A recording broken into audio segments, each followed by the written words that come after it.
So you've had your iPhone for a few years now, which means that you think you might know everything about it, but it's 2026, iOS keeps changing, Apple keeps adding some new features and leaves some older features hidden inside some menus that people don't actually use. A good example is back tap, where you can double tap the back of your phone or triple tap the back of your phone to make something happen.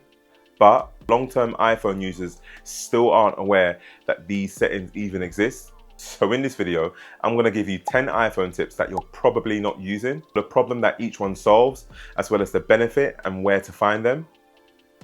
So let's get into it. Okay, so let's start with back tap because I mentioned it before, and honestly, it sounds like one of those fake features until you actually start using it. So taking a screenshot one-handed normally means pressing the side button and the volume up button together. Back tap gives you another option. So if you go to settings and then accessibility, touch, and then scroll down and tap on back tap, choose double tap or triple tap, and select what you want your iPhone to do. So you can use it for screenshots, control center, accessibility features or shortcuts. You can make it turn on your front camera, lock your screen, and so much more. So I use double tap for screenshots, and I was using triple tap for a little while, but I kept making mistakes every time I wanted to triple tap and I double tapped instead, or vice versa. So I made it simple and just stuck to one. Talking about controlling your phone, the next tip is actually inside your control center. The control center is meant to give you quick access to the things that you need the most, but yours probably still has controls that you still haven't touched.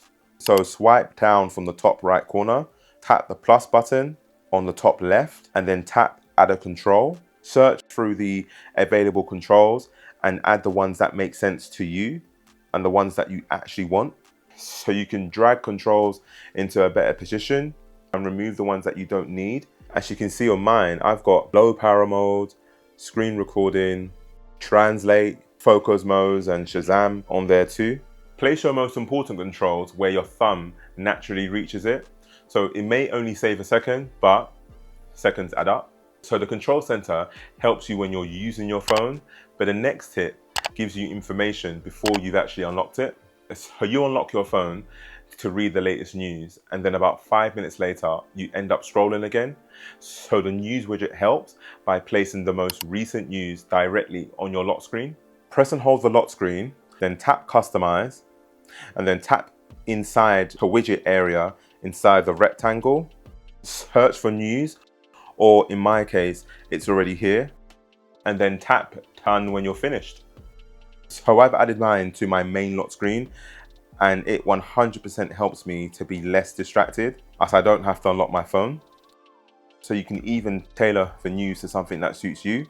So once you've added the news widget, click back into it and you can choose a specific topic from the list. So I've got mine set to Manchester United because Manchester United are the best team in the world. So the benefit is that you can scan a headline on your lock screen and choose whether you want to read it or not. If you have a newer version of the iPhones with an action button rather than the older versions that have the ring and silent switch and you're only using it to turn silent mode off and on, then you're probably underusing one of the most useful iPhone buttons that there is. So if you go to settings and then action button and swipe through the options, so you'll see silent mode, focus, visual intelligence, translate, controls, and so much more. So the shortcut options is where the action button becomes much more powerful. So you can use it to open apps, open a menu that has many more actions, and so much more. So mine opens a hidden menu I created in shortcuts. And the reason I have that is because I keep my home screen quite minimal. So this menu holds all of the secondary apps that I need to access, as well as silent mode. It changes the action button from a button that does one thing to one that gives me several useful options. So the best action button setup is the one that helps you to reach those apps or those actions that you tend to use repeatedly. So next up we have Siri, but in a slightly different way to what you expect. Siri can be really useful, but speaking out loud might not always be practical. And this is where type to Siri comes in. So you might be on a train, or you might be sitting next to someone who's asleep, or you might be in a meeting, or you might just be in an area where you don't want anyone to hear what you're asking Siri. On an iPhone that supports Apple Intelligence, double tap the bottom edge of the screen and a keyboard will appear. And this allows you to type in a request to Siri. You can ask it to do so many things like set reminders, you can create an alarm, send a message, find information for you, change a setting, but all without speaking. So while we're talking about avoiding the long way around, the next tip is going to replace a whole folder of messy screenshots. So if you need to save a long web page or an article and so much more, so initially this would have taken up so many screenshots, but so your iPhone can capture a whole web page for you. So if you open up Safari and then take a screenshot by pressing the side button and the volume up button together, in iOS 26, the screenshot opens and it gives you another option to click on full page. Here you can preview the entire web page, crop it if you only need one section, and add annotations if you need to. And when you're ready, you can save it as a photo, which will go into your photos library, or a PDF, which will go into your files.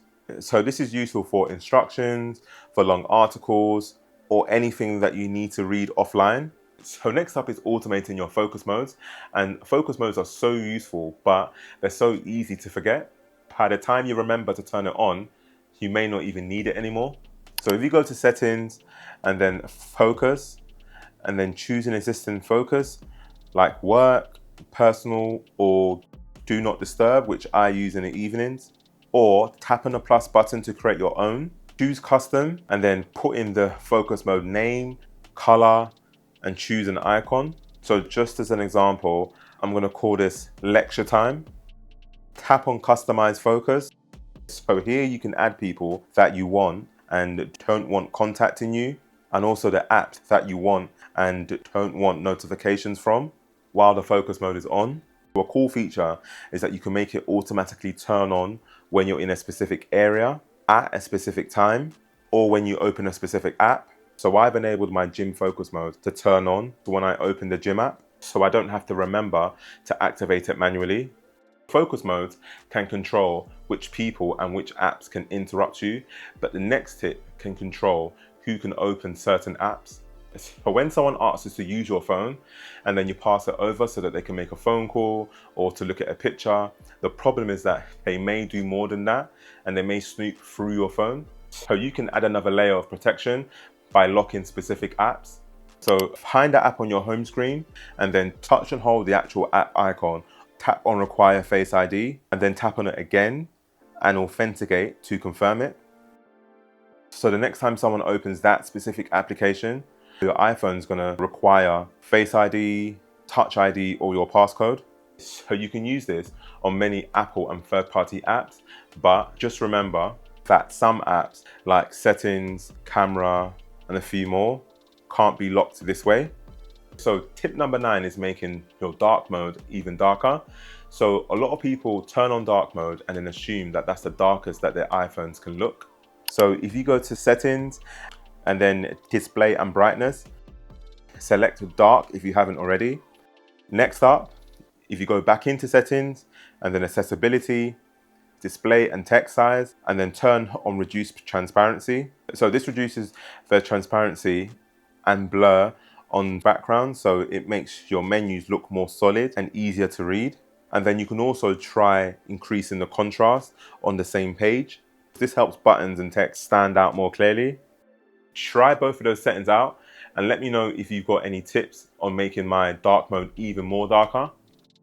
And the final tip is text replacements. So think about those phrases that you tend to use repeatedly, like your phone number, your email address, your home address, and so much more. So your iPhone can turn a few characters into that entire phrase. So if you go to settings, general, keyboard, and then text replacements, tap the plus button at the top right corner, then enter the full text in the phrase field, then put in a combination of letters or symbols in the shortcuts field. After that, tap save and have a look at this. So if I type in the shortcut and then press the space bar, so the phrase appears. Honestly, this has saved me so much time and it's been so useful. So these are my 10 simple iPhone tips that you're probably not using, and you don't need to use all of them. You can pick 2 or 3 that actually solve a problem on your iPhone. So for me, I tend to use the action button and text replacements the most. So let me know in the comments which tips that you wasn't aware of. And if you like this video again, then why not like and subscribe, because I'm going to be bringing out a lot more tech videos in the nearby future.